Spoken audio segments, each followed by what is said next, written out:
Fala galera, sejam muito bem-vindos a mais um episódio do Descentraliza aí. Aqui falamos sobre cripto, Web3, economia e tudo que está moldando o futuro das finanças digitais.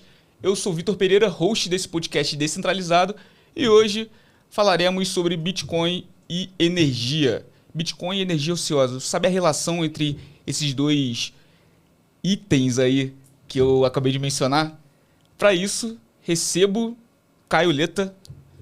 Muito obrigado, irmão, por ter vindo aqui. Um prazer enorme ter você aqui nessa mesa para a gente conversar um pouco sobre esse assunto tão novo, eu acho, né? Vamos dizer.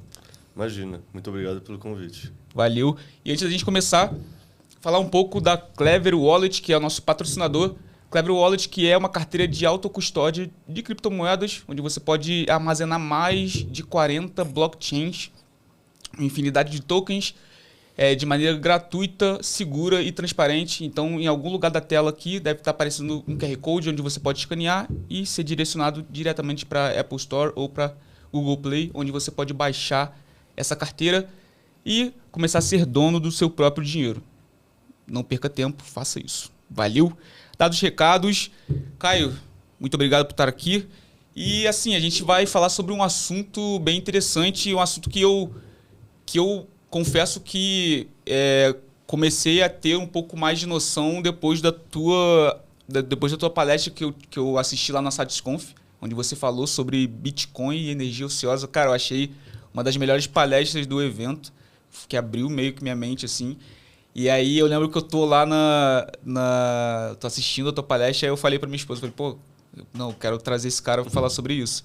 Já te acompanhava há um tempo, e aí a gente precisava trazer esse assunto aqui para essa mesa, eu acho importante. Então, cara, antes da gente começar a falar, cara, eu queria que você se apresentasse um pouco para a galera. Quem é o Caio Leta? Como é que você entrou nesse mundo do Bitcoin? Porque você é geólogo, né? Você tem formação de geólogo. Te contei para a galera.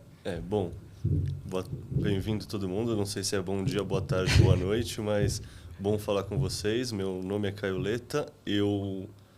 Cara, no fundo eu sempre fui uma criança muito curiosa que gostava de dinossauros, queria trabalhar com a natureza, então virei geólogo, fiz graduação, mestrado, doutorado, porque eu queria virar pesquisador. No meio do doutorado eu percebi que, na verdade, eu não queria virar pesquisador. Nossa. E tive que achar o que fazer da vida. Nesse processo de achar o que eu vou fazer da vida, eu estava fazendo uma startup com 2 amigos e era uma startup de educação. Então, estava pesquisando mudanças geracionais e aí, num vídeo que eu estava vendo sobre mudanças geracionais, apareceu um cara chamado Neil Howe, que para quem está escutando talvez conheça, é o cara daquela teoria The Fourth Turning, dos ciclos geracionais nos Estados Unidos, e ele estava no podcast Real Vision do Raul Paul, que nessa época já investia em Bitcoin, estava usando a frase irresponsably long, tipo, eu tô irresponsavelmente longo, tipo, eu tô muito comprado no Bitcoin. Uhum. E aí no meio do podcast ele solta a frase. Não, que nem, sei lá, as mudanças geracionais ocorrem, tem coisas que para os millennials são nativas e para os boomers não eram, como a internet, e para o Gen Z o dinheiro vai acontecer a mesma coisa. O dinheiro é digital, nativo da internet, portanto o Bitcoin vai fazer muito mais sentido do que notas. E eu falei, puta, isso faz sentido. E eu já ouço falar do Bitcoin há tanto tempo. E eu sempre deixo para depois estudar. Tipo, um amigo meu falou em 2014, outro me falou em 2018. E sabe quando você sempre deixa para depois, você não prioriza? Eu pensei, acho que é um chamado, deixa eu priorizar agora. Isso era qual ano assim, mais ou menos? Isso é 2020. Isso é meio pro final de 2020. É logo depois que o Michael Saylor começou a comprar Bitcoin, porque o vídeo seguinte que o algoritmo do YouTube me recomendou foi o Michael Saylor falando com o Raul Paul. E aí foi tipo, não foi um empurrãozinho em direção à toca do coelho, foi um caldo na toca do coelho, assim, foi tipo um grande chacoalhão, assim.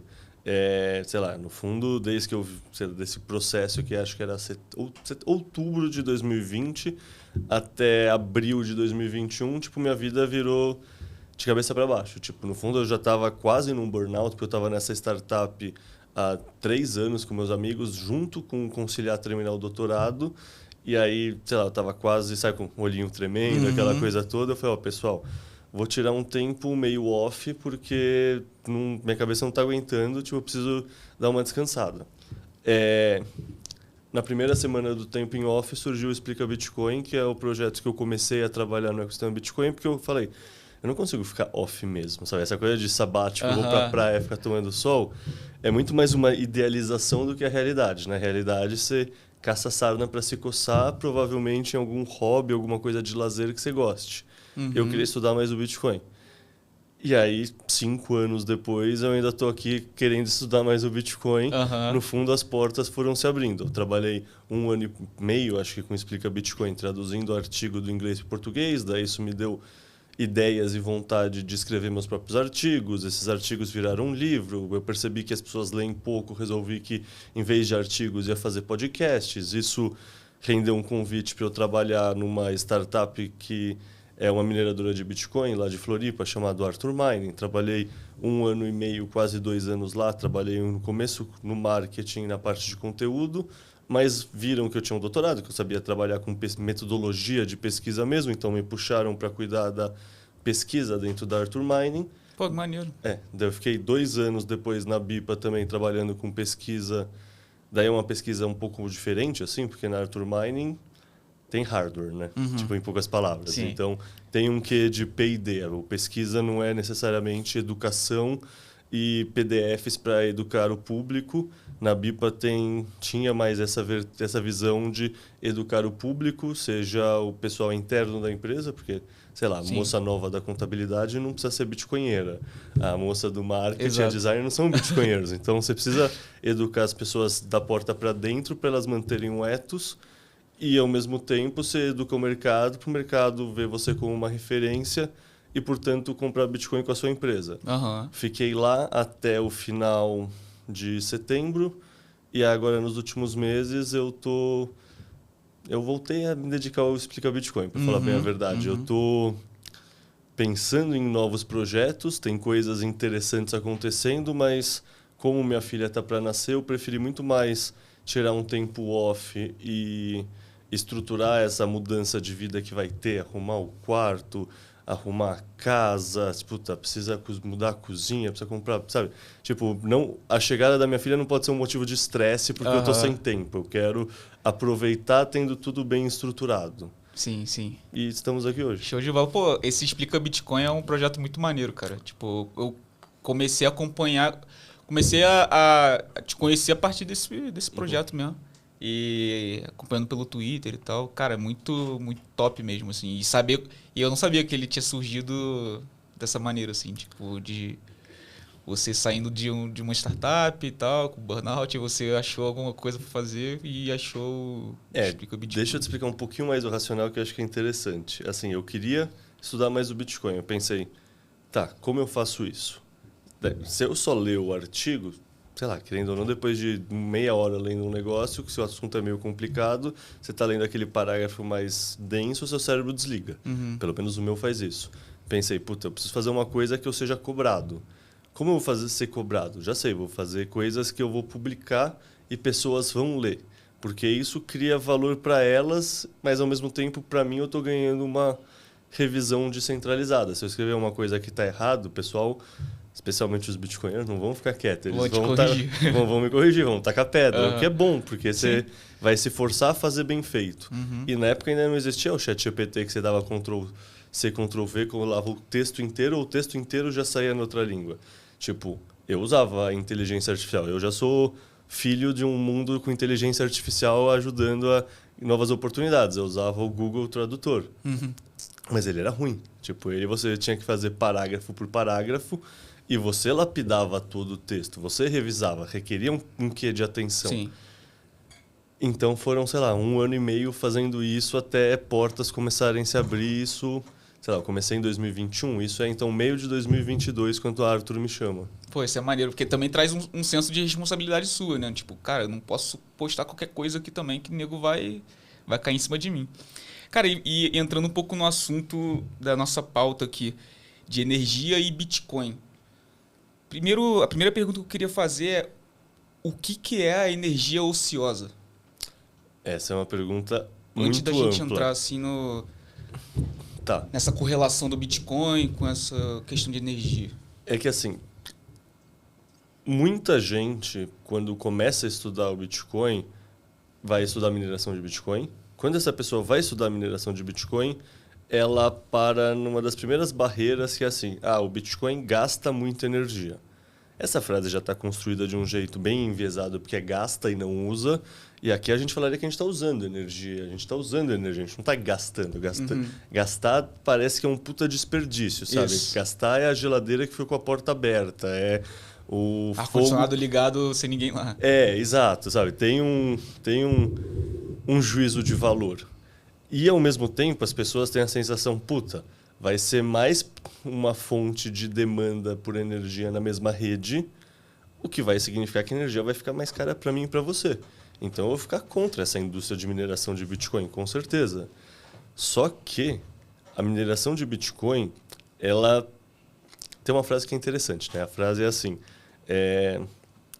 o Bitcoin é tudo que você não entende sobre computador, junto com tudo que você não entende sobre dinheiro. A mineração é tudo que você não entende sobre o Bitcoin, mas tudo que você não entende sobre energia. E isso é muito verdade, sabe? Querendo ou não, tudo está numa segunda derivada do pensamento. Tipo, os mineradores de Bitcoin, eles têm um uso de energia que é muito diferente do que praticamente qualquer outra indústria. Que é qual? Eles são muito modulares, é muito móvel, sabe? Você consegue levar um container, é literalmente um container, sabe? Parece uma caixa de sapato assim, com as máquinas dentro, você leva até certo lugar, você pluga na tomada lá e você minera. Tipo, óbvio, tem um trabalho de adaptação, transformador, etc. Mas assim, é muito simples, é muito fácil do ponto de vista implementar a infraestrutura, comparativamente a qualquer outra indústria que precisa, sei lá, uma fundição, uma sondagem, sabe? Equipamentos... Sabe, é muito mais simples do ponto de vista técnico. Isso significa, e tem uma segunda característica também, que é que você consegue ligar e desligar em tempo real. Tipo, por exemplo, você tem uma sondagem de alumínio que você está usando, sei lá, uma fundição de alumínio, desculpa, você está usando muita energia para fazer a separação da bauxita, você já lixiviou elementos lá, você está fazendo uma eletrólise. Isso você precisa de um forno que está a mais de 1000 graus Celsius, com muita energia. Você não consegue chegar na tomada e desligar esse forno. Tipo, é um processo de resfriamento que leva, não sei se horas ou dias, e que se não fizer da maneira certa, você perde o forno. Caramba. Em outras palavras, o uso que essa indústria vai dar da energia não permite que se desligue e desligue em tempo real. O uso da mineração do Bitcoin permite, porque a mineração de Bitcoin, as máquinas elas são muito simples, elas são uma torradeira que fica tentando adivinhar um número o máximo de vezes por segundo possível, com uma conexão para a internet que é tipo um Starlink, não precisa uma banda o tempo inteiro. Isso tudo significa dizer o quê? Que a mineração de Bitcoin sempre vai procurar energia mais barata. Ela não precisa focar no filé mignon, ela pode ir no colchão duro, ela pode ir na carne de segunda, de terceira, no caldo de osso. E essa energia, geralmente, ela é barata por algum motivo. Ela é barata porque ela está sendo desperdiçada pela rede atual. Ela é uma energia, em inglês eles chamam de wasted, mas aqui wasted é o desperdiçado. E o desperdiçado dá muito uma sensação que é a geladeira que tem a nota C no Inmetro e não a nota A no Inmetro. Então, sei lá, quando eu comecei a escrever sobre isso em 2022, acho que não tinha nenhuma palavra no Brasil, tipo, para, sabe, energia excedente, energia, etc. Eu traduzi para ociosa porque para mim parece fazer mais sentido. É uma energia que existe, está disponível, pode ser utilizada, mas não tem demanda real por ela. E aí, tipo, as pessoas talvez não saibam disso, mas isso é uma grande fonte de problema no mundo como um todo. Tipo, no Brasil, por exemplo, a gente construiu muito mais do que deveria lá no Nordeste, seja de energia eólica quanto solar, e a demanda, ou seja, tem muita oferta de energia lá, porque existiam projeções que a indústria do Nordeste ia crescer, o Brasil ia se industrializar, ia dar certo, etc, etc. Não aconteceu. Ou seja, tem um excedente de oferta sem demanda. O que significa isso na prática? Na prática, alguém tomou esse risco, pegou empréstimo para construir essas usinas, esses parques eólicos e solares. Juros está 14%, 15% e a pessoa não tem como vender essa energia.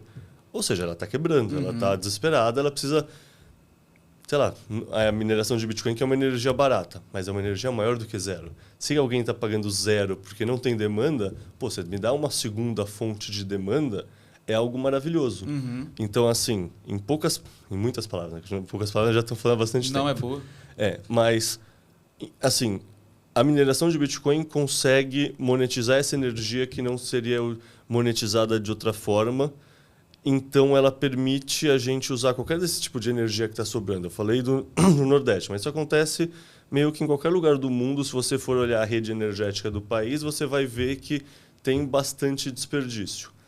A mineração de Bitcoin é basicamente a indústria que a humanidade inventou que permite monetizar essa energia ociosa, porque a mineração de Bitcoin produz essa commodity chamada Bitcoin, que é teletransportável para o mercado consumidor e que não é fresca na forma de usar a energia. Entendi. Fez sentido? Fez bastante sentido. E, tipo assim,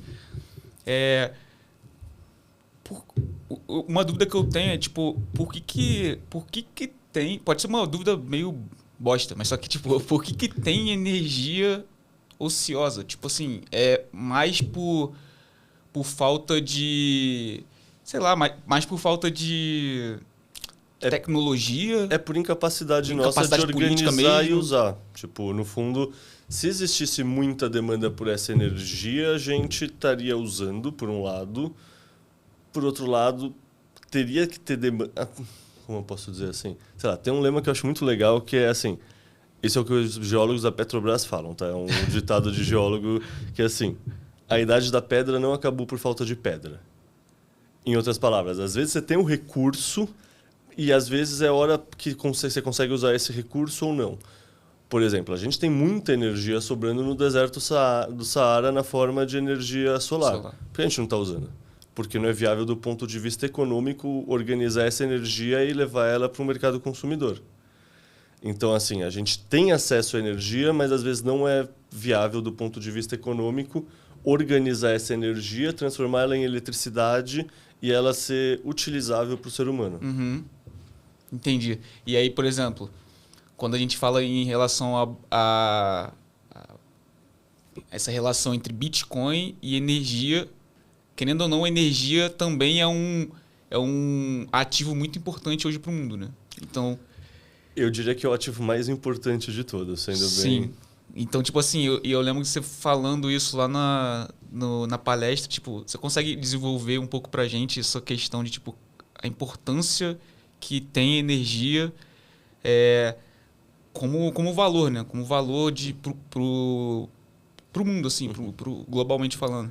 Claro. Bom, acho que assim, muita gente, quando ouve falar de energia, pensa que é aquela coisa que passa na tomada, se eu pôr o dedo, eu levo um choque. Mas assim, o que é esse copo se não é areia, é sílica, é óxido de sílica, né? É CO2, com muita energia que você jogou em cima até transformar em vidro e até colocar na forma adequada. Da mesma forma, esse microfone, minha camiseta, tudo que a gente está vendo aqui é um derivado de energia se você pensar que existe uma equação básica da humanidade que é matéria-prima mais energia igual a produto. E aí, isso conecta muito com a mineração de Bitcoin, porque é isso. Bitcoin é o produto, a matéria-prima é a computação e a mesma equação. Tipo, o Bitcoin é um dinheiro lastreado na energia que a mineração usou a partir, sei lá, sabe, computação mais energia igual a Bitcoin, em poucas palavras. Boa. Eu lembro dessa fórmula, cara, quando eu olhei assim, o cara, pior que é mesmo, tipo, a entrada e a saída, o input e o output é sensacional. E aí eu acho que vale fazer uma coisa que eu esqueci de falar aqui sobre essa questão da energia, que é assim, por que é importante dar foco tanto na energia na minha visão? Isso é um gráfico, eu não lembro, tá no Statista, uma coisa assim, mas eu não lembro a fonte original, mas assim, se você plotar o GDP, né, o GDP é o PIB per capita de um país num eixo, e o consumo de energia per capita no outro eixo, você vê que basicamente o que existe é uma reta. O que significa afirmar isso? Orientando para a câmera lá, é uma reta assim, que só cresce. Isso significa dizer que basicamente não existem países pobres e que têm abundância de energia. Em outras palavras, não existe pobreza puramente, existe pobreza energética. Por exemplo, a Arábia Saudita e, sei lá, a Argélia, o Egito, eles têm o mesmo tipo de ambiente, têm uma cultura muito parecida. O que leva a Arábia Saudita a ser um país com muito recurso, muito dinheiro e os outros não? Não é que sei lá, os sheiks da Arábia Saudita tenham uma veia empreendedora e desenvolveram um vale do silício local. A cultura é muito próxima. Basicamente, eles têm energia. Eles têm energia, eles conseguem ter abundância energética, abundância de recurso, eles conseguem ter coisas no país deles. Enquanto outros países com o mesmo tipo de geografia, meio desértico, com sol, etc., não tem nada. Por quê? Porque não tem essa energia já é organizada. Tipo, você pensar petróleo também é energia, né? Não é eletricidade, por isso que eu falei que a gente, no começo aqui, que a gente tem esse viés de achar que a energia é só tomada, mas petróleo é uma forma de energia. Você queima petróleo, gasolina, avião, navio, tudo se locomove a partir disso. Então, não sei, tem essa relação que é muito básica da humanidade que meio que a gente esqueceu porque a gente vive num mundo de abundância, mas energia é vida, energia é riqueza, sem ter energia é o oposto disso, em poucas palavras. Muito bom, muito bom. E pensar dessa maneira abre umas janelas, assim, tipo, que eu ainda não tinha imaginado. E assim, por que, tipo... Eu até coloquei uma pergunta aqui, não sei se você vai concordar, mas tipo, por que ninguém fala da energia que já é desperdiçada no mundo, mas fala da energia que é usada pelo Bitcoin, tipo, como você falou, né, no início, tipo, quando as pessoas falam de Bitcoin e começam a se aprofundar e veem questão de mineração, não vou entrar porque gasta muita energia, não sei o quê. Mas já existe um desperdício enorme de energia no mundo, né? É aquela história. Você acha que gasta mais energia, o Bitcoin ou as luzinhas de Natal? O Bitcoin ou a indústria do videogame? A questão é que o ser humano ele não se cobra coerência. Tipo, sabe, ou a pessoa realmente parou muito para pensar num tema e desenvolver e pensa a partir de princípios, metodologia, etc. Mas a maioria das pessoas não é assim. Elas não vão ter uma visão. Não, a luzinha é boa porque é entretenimento. Não, isso aqui é ruim por causa disso. Eles não veem que isso são crenças conflitantes entre si. É só, não gosto do Bitcoin usa energia é ruim porque, sei lá, combustíveis fósseis, mudanças antrópicas, portanto usar energia é ruim. Não, Natal é bom, Natal é felicidade, Natal é família, são minhas crianças brincando, então esse uso de energia é bom. Mas, no fundo, é o mesmo uso de energia. No fundo, não sei, pelo menos a minha crença pessoal vai muito naquela linha que a tecnologia ela é amoral, sabe? A energia é energia. O uso que você dá dela, sabe? Tipo, a pessoa deveria poder usar a energia do jeito que ela quiser. Se ela está pagando por isso, quem sou eu para falar que o uso que ela está dando da energia é correto ou incorreto? Tipo, é muito doido como a gente no Ocidente ficou com essa criminalização do pensamento de uso de energia. Porque você pensar, sei lá, o crescimento do mundo, o crescimento no sentido econômico, meio que veio de algumas empresas associadas à internet nos últimos 25 anos, aquelas FANG. E, ao mesmo tempo, veio da China e da capacidade produtiva da China. O que é falar que o crescimento veio da China? É falar que o crescimento veio a partir do uso de carvão. Só que as pessoas esquecem disso. Então, assim, em outras palavras, grande parte da riqueza que o mundo está usufruindo, a gente lavou as mãos, exportou para a China e a China produz e a China é poluidora. E a gente colhe os benefícios. Não. Energia é bom, energia que cria essa abundância, energia que cria as coisas baratas.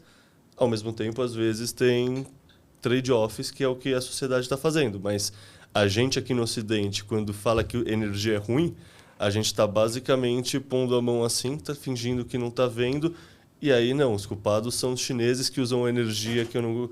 Sabe, tipo, a gente consome o que eles produzem, né? Tipo... Exato, e reclama que eles estão... Exato. Que se não fossem eles também, a gente não teria tanta abundância de produtos, enfim. E a gente quer, sabe? Isso Exato. que, por, sei lá, eu sou geólogo, né, de formação.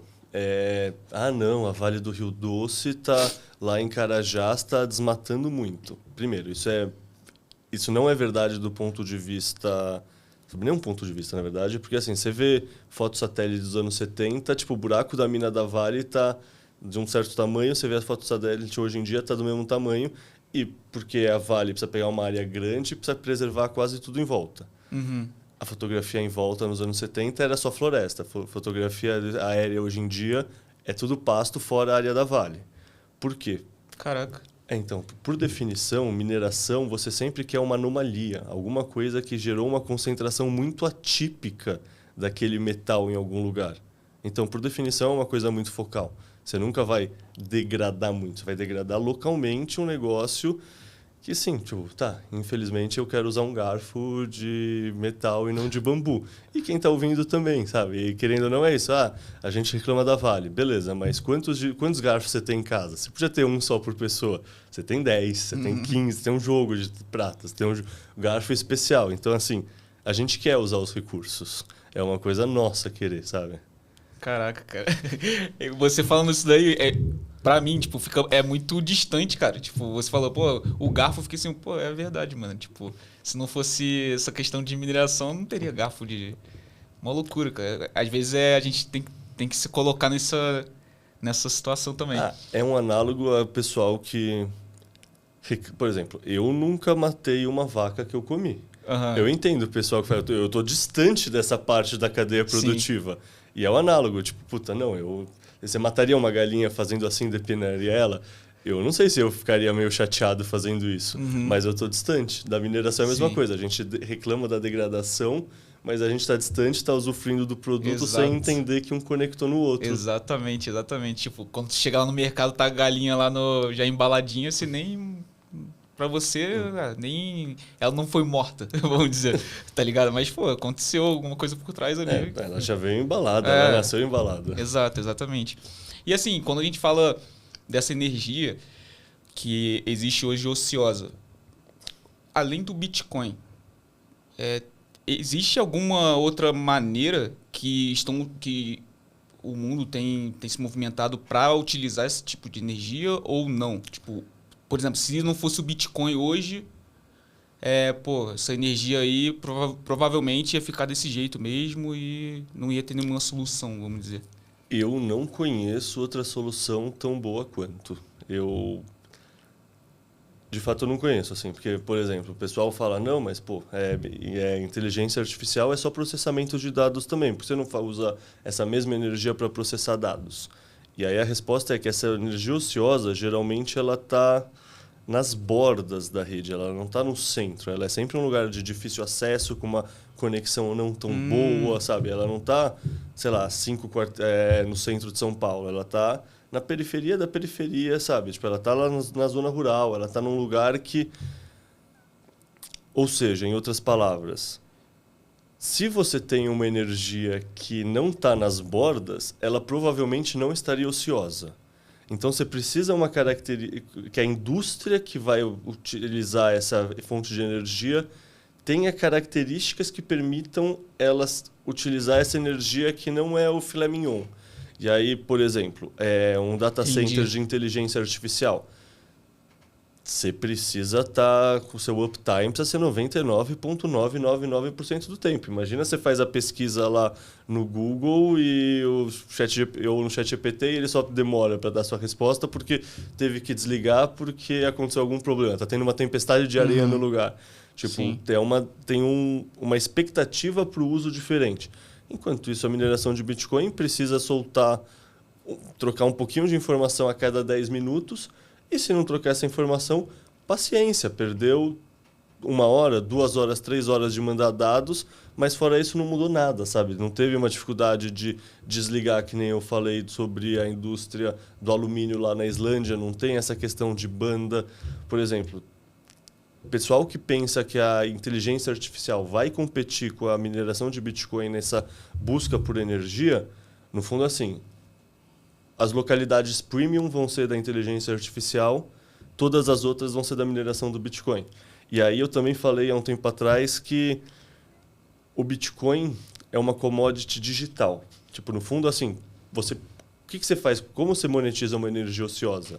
Você pega essa energia, você pega mais matéria-prima e se transforma em algum produto. Esse produto, precisa ser viável do ponto de vista econômico levar esse produto até o mercado consumidor para valer a pena você produzir esse produto. Senão você não produziria esse produto, ninguém é altruísta. Esse produto ser teletransportável porque ele é digital é um diferencial muito grande, em poucas palavras. Então, o fato do Bitcoin ser uma commodity digital e, portanto, teletransportável, tira o custo do frete, o que torna tudo muito mais viável. Tipo, por exemplo, a gente falou bastante de eletricidade, é que a gente não falou muito de metano. Metano, que é o biogás, que é o gás de cozinha também. Pô, metano acontece como subproduto de qualquer matéria orgânica em decomposição sem presença de oxigênio. O nome bonitinho para isso é decomposição anaeróbica. Mas o que isso quer dizer? Isso quer dizer que, assim, pensa em lixão que poderia virar um aterro sanitário. Beleza, ele vai ter aquela chaminézinha queimando aquele flarezinho, aquilo é metano sendo desperdiçado. Por que não estão fazendo alguma coisa com isso? Às vezes porque não tem volume suficiente para ser viável colocar alguma outra indústria. Às vezes porque você não é viável para fazer um gasoduto e levar até um lugar que vai usar esse metano. Isso é verdade em aterro sanitário, isso é verdade em biomassa que sobrou de agropecuária, isso é verdade, sei lá, rejeito de vaca, rejeito de porco, isso é verdade como subproduto de qualquer produção de petróleo também. Petróleo, toda vez que você vai produzir petróleo, como subproduto vai ter metano. A questão é, às vezes é viável você construir um oleoduto e depois você construir um gasoduto. E aí, beleza, aí você vai conseguir pegar o metano e realmente vender como metano, e que legal, tipo, bom demais. Muitas vezes não é viável. É viável você pegar só o oleoduto, mas não é viável construir o gasoduto. O que você faz nessa situação? Você ou solta esse gás na atmosfera sem nem... Porque, assim, o metano, para quem não sabe, é 86 vezes pior como gás estufa do que o CO2. Então, você só soltar ele na atmosfera é uma puta cagada. E aí, tipo, a fiscalização ambiental, as normas falam o quê? Não, constrói a chaminézinha e fica queimando metano. Por isso que quando você passa em Cubatão, tem várias chaminézinhas queimando. A gente acha que um país que não tem uma fiscalização tão séria vai fazer a mitigação do jeito certo? Vai construir a melhor chaminézinha possível? Vai gastar dinheiro com isso? Não vai. Então, uma beleza da mineração de Bitcoin é justamente acreditar que você não precisa necessariamente gastar dinheiro. Tipo, ao você ganhar um cashback monetário ao mitigar essa emissão de metano, você cria um incentivo para essa galera tipo, querer mitigar essa emissão de metano por conta própria e não dependendo de uma multa do Estado que ela, sabe, tipo, no interior da Rússia. Você acha que o Putin vai dar multa para esse cara que está vazando metano na atmosfera? Não, mas se ele ganhar dinheiro para mitigar essa emissão, todo mundo sai ganhando. Isso que eu ia falar, tipo, se o cara ele tá ganhando dinheiro, cara, ele vai fazer, cara. Ele vai fazer o negócio funcionar, tá ligado? Ninguém é altruísta. Todo mundo... O negócio funciona se os incentivos monetários das pessoas param em pé e faz funcionar. E aí, quando se fala no Bitcoin, isso faz total sentido, cara, porque quando você fala que essa energia ociosa ela existe nas periferias, é no local onde não tem demanda, né? A demanda é mais baixa para essa energia. Então tem uma energia lá que acaba sobrando, vamos dizer. E aí não está sendo usada. E aí é uma energia que também não é uma energia, não precisa ser o filé mignon, como você falou. O cara é tudo portátil, né? Esses mineradores, o cara leva para lá para o Nordeste lá, conecta e consegue consumir. E consegue produzir Bitcoin, que hoje está valendo... o cara consegue minerar lá um Bitcoin, ele propôs o bloco, ele consegue 3.125 Bitcoins. Então isso daí hoje, na cotação de hoje, dá mais de 1 milhão de reais. Não é ruim, então, né? é uma grana forte, cara. Uma grana forte que, cara, é um incentivo danado. Mas eu acho que também, eu não sei se essa questão também do Bitcoin e energia, essa oportunidade... É bastante divulgada hoje no... Como é que as empresas enxergam isso? Tipo, cara, tem empresas já se movimentando para isso? Só deixa eu te responder uma coisa antes que eu esqueci, que é uma analogia que fecha essa questão da energia ociosa. Pensem na mineração de Bitcoin, isso é um termo que o pessoal usa na gringa e aqui no Brasil as pessoas não usam tanto, que é aquele dung beetle, que é basicamente o besouro rola bosta. Ah, tá. Que ele pega, tipo, todos os recursos que estão soltos pela sociedade, sabe, pelo mercado de energia, e ele vai acumulando, agrupando e usando. Ele pega as sobras. Tipo, no fundo, essa é a ação da mineração de Bitcoin.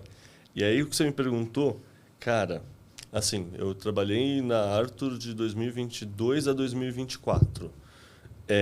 Naquela época, a gente tentava bater na porta dos produtores de energia e eles... Não, o que são esses malucos? Sabe? Nem queremos falar... Às vezes, eles eram educados a ponto da gente querer deixar conversar com eles, mas nada engajava, nada pegava atração. 3 anos depois, ou seja, 2022, agora 2025, a situação mudou totalmente. Mudou totalmente mesmo. Show. Agora, sei lá, eu conheço...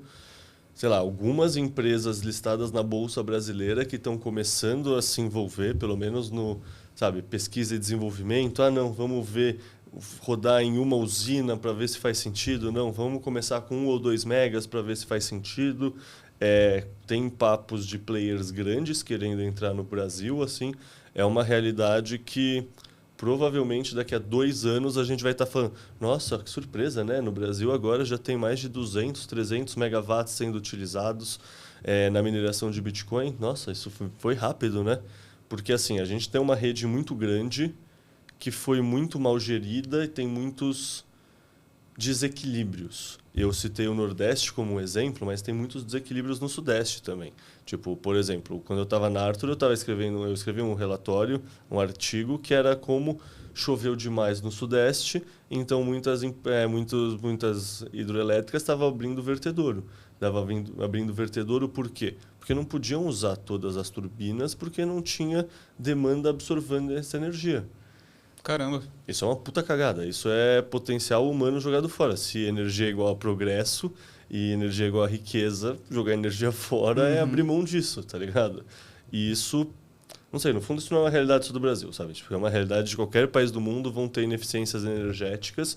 Essa tese começa a ser desenvolvida nos Estados Unidos mesmo, então, assim, mesmo a rede deles, isso acontece. Tipo, no fundo, o que o pessoal do setor de energia está percebendo é que não faz sentido você pensar na mineração de Bitcoin como uma atividade à parte. Tipo, a mineração de Bitcoin sempre deve ser integrada a empresas do setor de energia, porque ela torna o processo todo de geração, transmissão e distribuição de energia muito mais eficiente. Isso é um negócio que o pessoal está começando a entender. E quando eu digo está começando, assim... Tipo, pensa que o setor de energia é um setor muito diferente do nosso. Tipo, um cara de 40, 45 anos no setor de energia é um cara que é jovem, com muita... Sabe, jovem, é o cara imaturo do ecossistema. Lá é todo mundo de cabelo branco, 50, 60, 65 anos. Um investimento, você quer um retorno em 10 ou 20 anos, sabe? Tipo, a velocidade que se mexe, o grau de conservadorismo, assim, é totalmente diferente do nosso. Então, assim, já existem benchmarks, tipo, já tem uma ou outra empresa, sei lá, a principal empresa de energia do Japão já está começando a fazer P&D com mineração de Bitcoin e isso é sabido por todo mundo.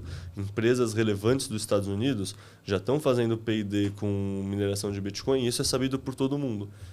Isso, somado ao fato da BlackRock ter lançado os ETFs de Bitcoin e o governo Trump está falando tanto de Bitcoin, com certeza acendeu uma luz na cabeça de várias pessoas e está tendo esse movimento de correr atrás aqui no Brasil. Então, assim, eu te diria que, assim, daqui a 3 anos eu acredito que a gente tem de 300 a 500 megawatts rodando no Brasil tranquilamente. Pô, e o Brasil, assim, é uma das potências energéticas, assim, né? Pelo menos aqui no Brasil a gente tem... a gente é favorecido pelas chuvas, pelo sol, pelo vento. Então, tipo, a gente tem esses espaços assim que tem bastante esse tipo de energia natural, vamos dizer. Então, tipo, poderia ser bem mais utilizada, melhor utilizada nesse sentido. E aí, quando eu falo isso para você, na tua visão, essa energia que hoje, aqui no Brasil, no foco do Brasil, que é desperdiçada, enfim, que não é bem utilizada, como você falou da hidrelétrica, né? Que abriu o vertedouro lá e tal. Você vê mais como um fracasso tecnológico ou um fracasso político, assim, tipo... educacional, pode ser? Pode. Eu acho que é uma assimetria de informação. Assim, eu não acho que é político, porque eu acho que... Tipo, se você considerar a questão de custo Brasil político, então, em parte, o fracasso é político e sempre vai ser fracasso político no Brasil. Dito isso, eu acho que mesmo entre os tomadores de decisão das empresas de energia, há 3 anos atrás, nenhum nunca tinha ouvido falar de Bitcoin. Tipo, por exemplo, quando eu estava na Arthur, o pitch que a gente usava é que a gente era uma energy tech que utiliza energia ociosa para processar dados. Ponto. E é isso, porque você falar Bitcoin é tabu. Bitcoin é o dinheiro do crime, é dinheiro de hacker, é deep web, é pedofilia, sabe? É, tipo, é ruim, tem Sim. tabu em cima. E isso mudou há muito pouco tempo atrás. Isso, É bem recente. sabe, essa mudança de paradigma, muita gente que é de fora do ecossistema ainda não recebeu, sabe? Ainda não recebeu o aviso. Tipo, o pessoal associa o Bitcoin a dinheiro de hacker por conta da Silk Road, um bagulho que aconteceu em 2011 e 2012. Só que na cabeça da maioria das pessoas, eles ouviram essa informação, fixaram, então não procuraram outra. Então, assim, esse tipo de coisa demora muito mais do que a gente gostaria de acreditar para mudar, sabe? Então, eu acho que está mudando, mas é isso, querendo ou não. Vamos ver por outra forma. É pelo fato do mato estar alto que tem oportunidade. O pessoal mais empreendedor e que quer tomar risco do setor de energia está vendo isso, está vendo o mato alto e está começando a tomar essas oportunidades. Daqui a um tempo, daqui a uns 5 anos, meio que não é que vai ser lugar comum, mas já vai ter saído daqueles 5% de pessoas vendo diferente do resto do setor e provavelmente já tenha o setor inteiro amadurecido mais a visão em relação à mineração de Bitcoin como algo que deveria estar integrado a toda a parte distribuição, geração, transmissão. Sim, boa. E assim, você estava falando dessa questão dessa galera que faz parte desse ramo de energia, né? Que o pessoal mais cabeça branca e tal. E aí você está falando isso. Eu estava imaginando como se fosse, para esses caras, eles pensam mais nesse longo prazo, assim, mais lucro mais a longo prazo. E para esses caras eu tava imaginando como se eles estivessem num transatlântico, tá ligado? Tipo, mudar assim a rota demora um pouco. E essa galera que tá vindo agora, tipo, o cara tá numa lancha ali, ele tá vendo a oportunidade, ele quer chegar nessa oportunidade o mais rápido possível. Deixa eu te dar uma resolução sobre isso, que é exatamente o que você falou, mas isso significa que tem 2 tipos de conversas diferentes que dá para ter para o dono de energia. Tipo, vamos falar que você é o dono de energia, eu estou querendo trabalhar com mineração de Bitcoin usando a sua energia. Ou eu compro o seu preço de energia fechado e a gente nem precisa interagir, sabe? Eu te pago para energia, o que eu vou fazer com isso, tanto faz, não te importa, e você não está tomando risco, você está feliz porque você achou alguém que compra energia. Só que aí o que vai acontecer com você? Você vai pensar, tá, mas por que ele está comprando minha energia que estava de graça? O que ele sabe que eu não sei? E aí você vai pedir para ver meus números. E aí você vai ver meus números e vai pensar, nossa, mineração de Bitcoin faz sentido mesmo, hein? Acho que eu vou minerar com ele. Qual é o próximo passo? Você pensar, não preciso dele, vou tentar minerar sozinho. Isso está acontecendo. Várias pessoas do setor de energia vão... Esse ponto é interessante. Várias pessoas do setor de energia tendem a quebrar a cara porque não vão ter um know-how adequado, o que é bom, porque assim, as que conseguirem vai ser maravilhoso. Por exemplo, não sei se você conhece uma mineradora gringa que chama Clean Spark. Não.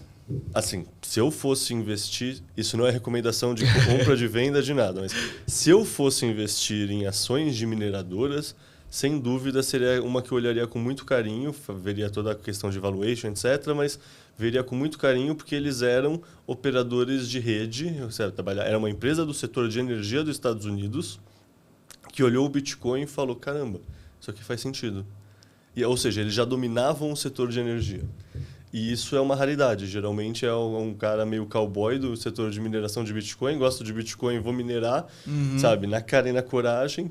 Deixa eu tentar aprender o setor de energia, deixa eu tentar fazer tudo não no jeitinho, mas sabe, no improviso, uma coisa realmente desbravando fronteira, enquanto o setor de energia já é todo mais quadrado, organizado, metódico, cartesiano. Sim, sim. Então rola, sei lá, com certeza daqui a um tempo a mineração de Bitcoin vai ter amadurecido muito por conta de estar sendo mais integrada ao setor elétrico, basicamente. Sim, pô, eu vejo assim, até falando da própria B3, os setores de energia, quando a gente vai ver esses analistas aí, eles até falam que é o setor mais sólido, assim, aqui no Brasil, né? E que tende a gerar até mais dividendos e tal.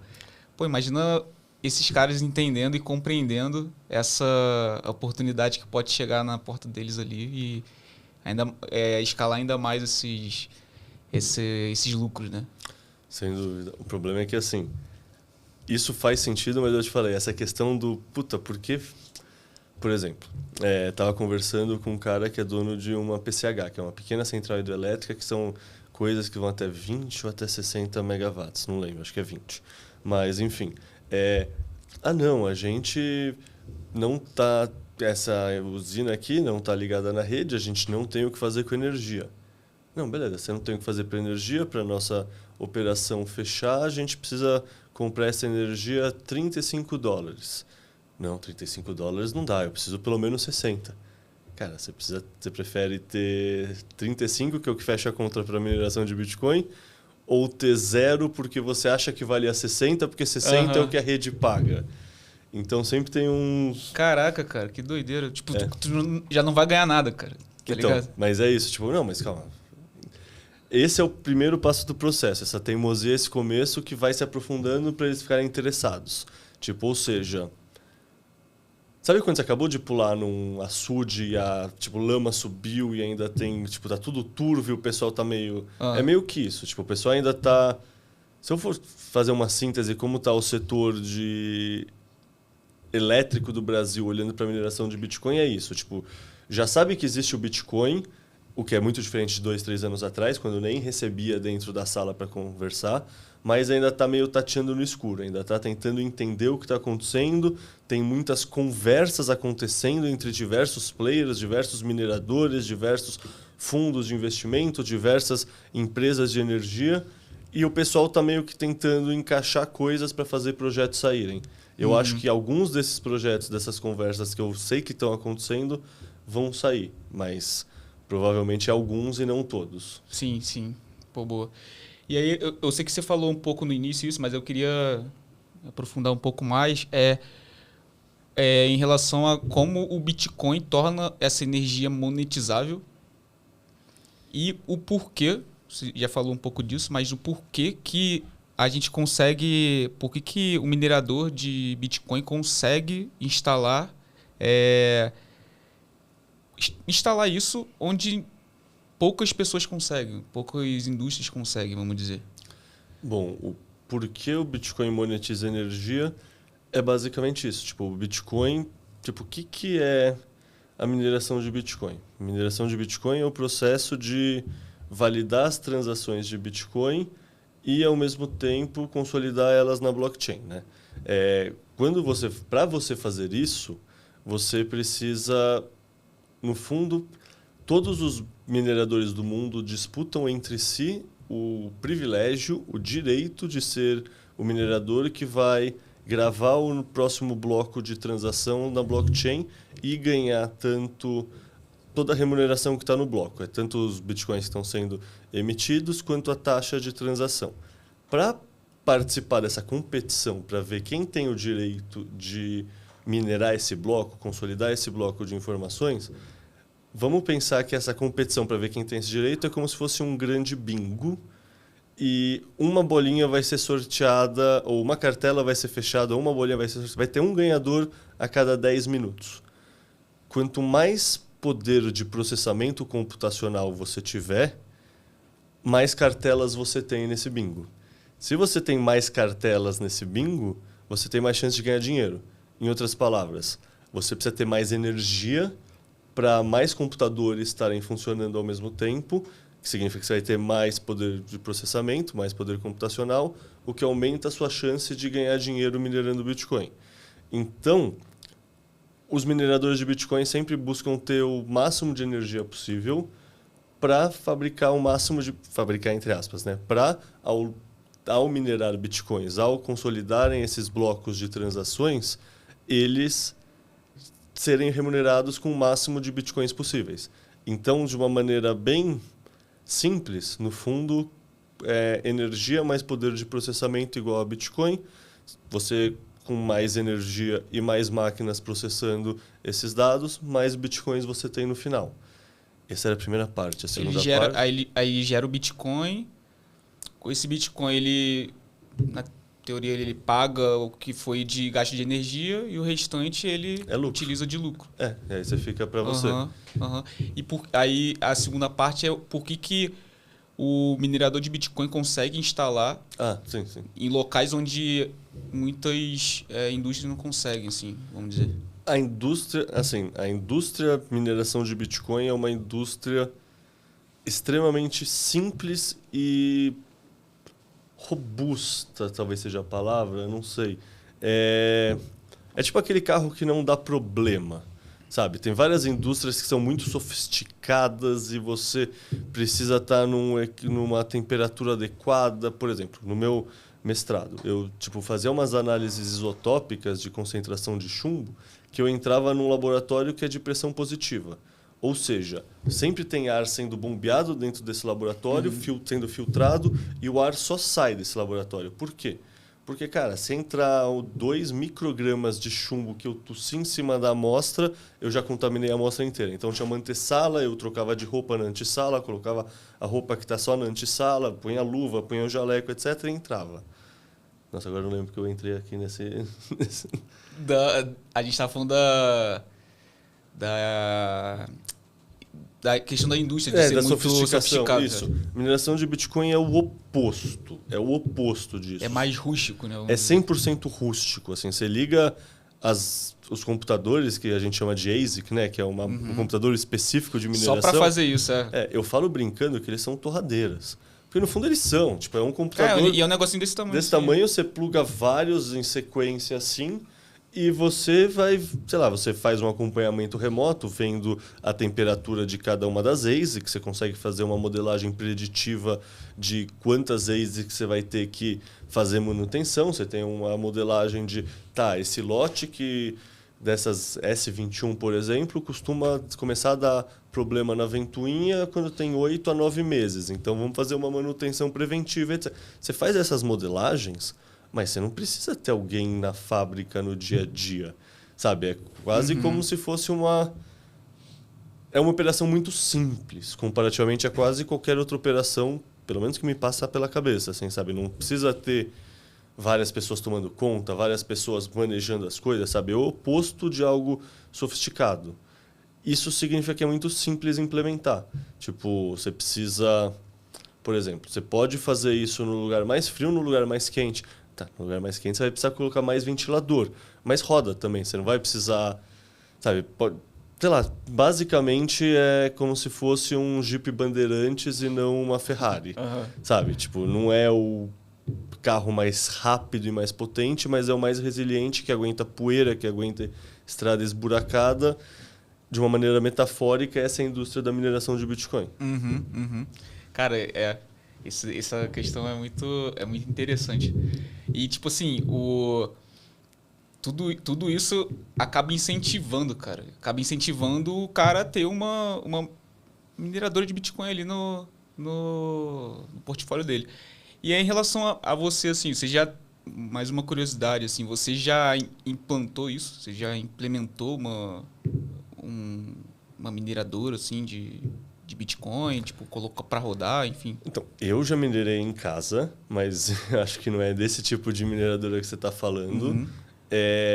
Não. Eu já estive dentro de empresa fazendo isso. Já viu já de perto, sim. Meu amigo meu era o responsável por isso e etc., mas eu estava no departamento de pesquisa. Meu escopo era outro, sabe? Eu não era o cara que...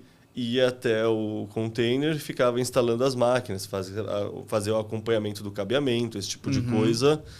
Nunca foi meu escopo, então eu não participei ativamente. Eu via acontecendo e estava presente, participando das conversas, mas não executando. Porque, tipo assim, eu queria perguntar se isso dá lucro mesmo. Tipo, ou então depende da energia que você está pagando. Cara, com certeza dá lucro se você for muito bom no que você está fazendo, senão não tinham mineradores fazendo isso. Tipo, eles não são altruístas. Porque, tipo assim, vou te cortar aqui, a mineração é tentativa e erro, né? Tentativa, vai tentando acertar aquele número lá. E aí, quanto mais máquinas você tem, mais probabilidade de chance você tem de acertar aquele número. Então, meio que também, querendo ou não, é uma sorte ali que tem no meio do caminho, né? Com certeza. Tipo, a sorte é um pouco mitigada porque a grande maioria dos mineradores usa aqueles pools de mineração, né? Pool de mineração é como se fosse... Sei lá, vamos falar que eu sou um grande minerador e eu tenho 1% da hash rate. Eu, em média, vou ter 1% da remuneração no dia. Mas eu posso ficar 10 dias sem ter remuneração nenhuma e outros 10 dias recebendo 2%. Sim. E qualquer variações desse tipo de tema. Para muitos mineradores não faz sentido correr esse tipo de risco do retorno não ser constante. Eles preferem se unir em pools, que é como se fosse uma grande vaquinha, uma grande... Qual é o nome? Um grande bolão, tipo de final de ano, que você junta todos os seus amigos que para comprar a cartela do bingo, a telecena, etc., a Mega Sena. Todos os mineradores colocam o próprio hash rate, que é esse poder de processamento, dentro do mesmo pool. Então, em vez de você ter 1%, esse pool, vamos falar que tem 10%. Então, 10% da remuneração por dia vai por esse pool, que daí é subdividido entre as pessoas dentro.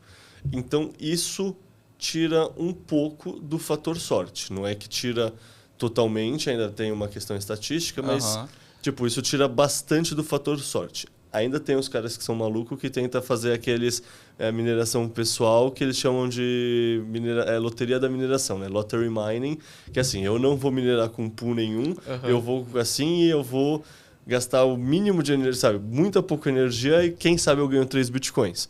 Pô, teve um cara esse ano que conseguiu aí. Cara, tem vários. Assim, Doideira. Deve ter uns 3 ou 5 por ano. Tipo, a cada 2, 3 meses sai notícia que alguém achou um minerador solo, achou um bloco. Cara, mas isso aí é tipo loteria, cara. Mano, tu acertou na Mega Sena da virada ali, é tipo isso. O problema é que não fala o quantos mineradores solos não acertaram.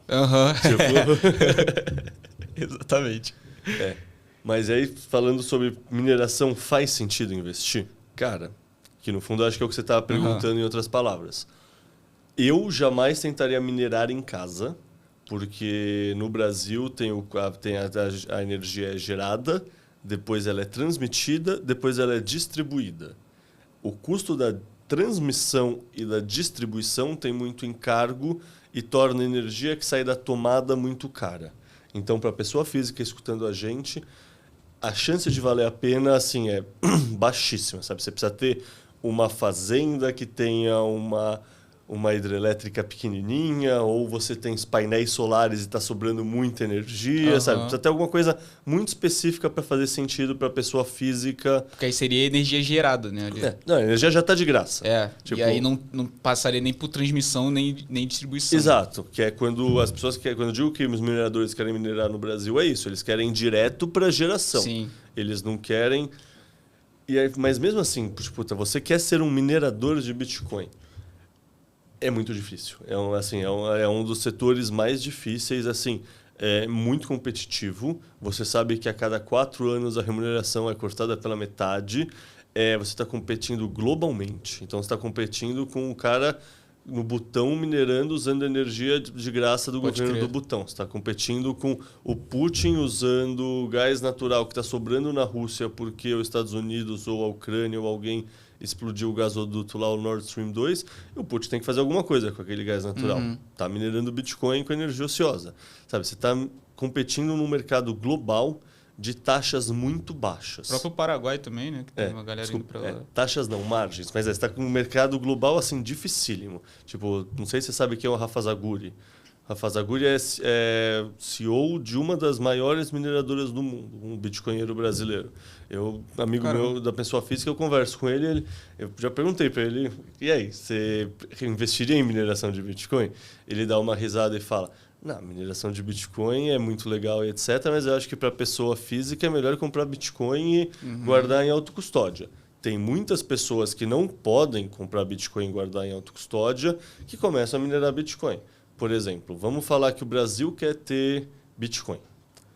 Se o Brasil compra Bitcoin, você imagina o backlash que o governo sofre de quantas cestas básicas, quanta Bolsa Família podia estar sendo usado esse dinheiro, mas você está ajudando a especulação e o neoliberalismo e etc, etc. Mas, se você tem energia excedente, você pode falar para a Petrobras começar a minerar Bitcoin, que não tem peso político nenhum, quase. Hoje, estima-se que 16 países do mundo estão envolvidos na mineração de Bitcoin. E um dos motivos pode ser esse. É muito mais fácil você adquirir Bitcoin minerando do que comprando, dependendo do grau de compliance que seu país precisa apresentar. A gente tem, tipo, a informação de quanto de energia ociosa no Brasil existe?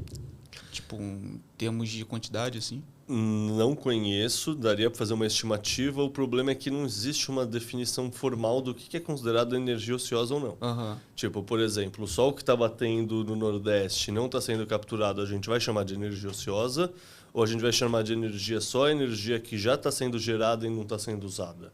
A gente vai chamar o cocô da vaca, que poderia virar biogás, como energia ociosa que não está sendo utilizada ou não. Então, assim, dependendo de como a gente definir, a gente vai ter números muito diferentes. Entendi. Não tem uma definição formal e um levantamento, sabe? Provavelmente o que seja mais fácil de achar seria o número de energia dentro do setor, sabe? Dentro da rede elétrica que não está sendo utilizado. Isso deve ser mais fácil achar, mas pelo menos a definição lato sensu que eu uso para energia ociosa contempla metano, e aí já é uma dimensão que é muito mais difícil qualquer dimensionamento. Pode crer. E aí você estava falando da questão de se vale a pena ou não minerar e tal. Aí estava falando das dificuldades, que a cada 4 anos a recompensa é cortada pela metade. Aí também tem a questão que eu estava lembrando das atualizações, né, das máquinas, né? Tipo, cada, sei lá, não sei quantos meses aí surge uma ASICS melhor. E aí, cara, tipo, se tu não atualizar, tu vai estar atrás de uma galera que já atualizou. Então também tem esse investimento. Isso é pior ainda do que você está imaginando. Que assim, não existem várias marcas fazendo várias ASICs diferentes. Tem a Bitmain, que é a principal fabricante. Tem a Whatsminer, etc. Mas, sabe, tipo, tem uma principal fabricante de ASICs no mundo. Você acha que ela atende o Joãozinho e ela atende o Steve Jobs da mesma maneira? Ou seja, se você chega na fila e você fala, eu quero fazer um pedido de 5 máquinas, ou eu quero fazer um pedido de 5.000 máquinas, quem tem 5.000 máquinas é colocado na frente, economia de escala. E se tem um principal fornecedor, isso se torna uma barreira de entrada muito grande para os outros também, né? Exatamente. E assim, eu botei uma pergunta aqui, que se eu tô numa mesa com um cara que, pô, o cara é ambientalista lá, pô, top e tal, e se eu pudesse provar para esse ambientalista que Bitcoin reduz as emissões de poluentes, enfim, qual seria um bom argumento para esse tipo de situação? Tipo, para convencer um cara desse de que, cara, o Bitcoin traz mais benefício nesse sentido do que malefício. Nossa, tem tantos argumentos diferentes. Tipo, primeiro, acho que existe um consenso entre os ambientalistas atualmente que a melhor coisa que você faz, a alavanca que traz resultados mais rápidos para mitigar o aceleramento da mudança geoquímica da atmosfera é mitigar a emissão de metano. Nesse sentido, só existe uma tecnologia que permite você monetizar a mitigação de metano, que é a mineração de Bitcoin. Então, assim, só por isso já faz muito sentido. Mas, sendo bem sincero, na minha cabeça, o principal argumento nem seria esse. Para mim, o principal argumento é que, assim, a gente só vive num mundo tão consumista que degrada tanto tudo, que desperdiça tanto recurso, que polui tanto, por uma questão que a gente vive num sistema Fiat como um todo. Tipo, sabe, aquela frase do filme Clube da Luta. A gente gasta comprando coisa que a gente não quer para impressionar pessoa que a gente não gosta, sabe? A gente faz isso porque a gente não tem tempo, e quando você não tem tempo, você não consegue se acalmar e andar no parque e ficar de boa. Não, sua dopamina precisa vir por gastar um cartão e ter um consumo. E isso, assim, você pensar muito, sei lá, muito dos problemas do mundo, sei lá, é que assim, existe um ambientalismo que eu não gosto, existe um ambientalismo que eu gosto. Tipo, o ambientalismo que eu gosto é o que se preocupa com poluição, com lixo, com sujeira, sabe? Você falar que o problema é a composição da geoquímica da atmosfera, é uma coisa muito vaga, muito abstrata e estranho, tá ligado? Eu acho que dá para você atacar localmente as coisas que você tá vendo que estão ferrando, sabe? Sei lá, água poluída no seu quarteirão. Pô, isso afeta a sua vida pra caralho, sim, sabe? Esse ambientalismo faz muito sentido. E para mim, o Bitcoin é uma coisa que reestrutura muito o comportamento humano, essa coisa de mudar o grau de preferência temporal, pelo menos o que eu vejo em mim, meus amigos, é verdadeiro, sabe? E quando você quer uma coisa que vai durar por longo prazo, você não quer 5 coisas que não vão virar 5 lixos, que vão ter 5 vezes emissões para ser produzido, etc. Então, para mim, isso tem um grau muito grande de mudança de comportamento que gera um ganho ambiental. Uhum. E aí, mais do que isso, quer dizer, junto com isso, eu acho que tem uma mudança de... Sei lá, você se torna menos hedonista, você se torna mais...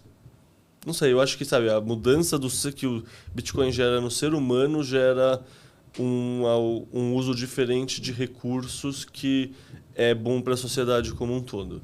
E assim, fazer uma provocação aqui. E em relação a essas máquinas, conforme vão surgindo novas, essas máquinas, eu já vi pessoas falando que essas máquinas elas são feitas, a finalidade delas são única e exclusivamente para minerar Bitcoin. A partir do momento que ela se torna obsoleta, eu consigo reutilizar ela de alguma outra forma, ou ela vai para um lixão e ela fica tipo, beleza, sem reuso? Se você lembrar que a equação da mineração de Bitcoin é o custo da máquina mais o custo da energia, significa que você tem energia a custo zero, qualquer máquina já é positivo. Ou seja, tipo, mesmo hoje tem máquinas de 2014 e 2015 que estão ligadas porque ela está na favela com o GatoNet. Ela está na Venezuela com o combustível fóssil do Maduro aproximadamente de graça. E isso não é brincadeira. Tipo, eu conheço casos de pessoas que mineram Bitcoin na favela. E aí é isso. O risco é o PCC tomar suas máquinas e não é o governo atacar e você não declara e não nada. Só que é isso. Você pode pegar uma máquina que gera muito menos poder de processamento porque ela foi muito mais barata e que a energia custa zero. Então você vai ter um retorno. Então, assim, isso é uma dimensão. Ou seja, tipo, com certeza, mesmo a mineração de Bitcoin ainda tem o centro e as margens. E aí, beleza, as grandes mineradoras que têm acesso a energia muito boa e etc., vão ter as melhores máquinas. Essas máquinas piores, elas vão indo para a periferia e tem pessoas que têm acesso a energia muito, muito, muito barata que vão preferir usar esse tipo de máquina. Você também consegue usar esse tipo de máquina como gerador de calor. Tipo, isso é uma coisa que aqui no Brasil não parece fazer tanto sentido. Ser do Rio menos ainda, né?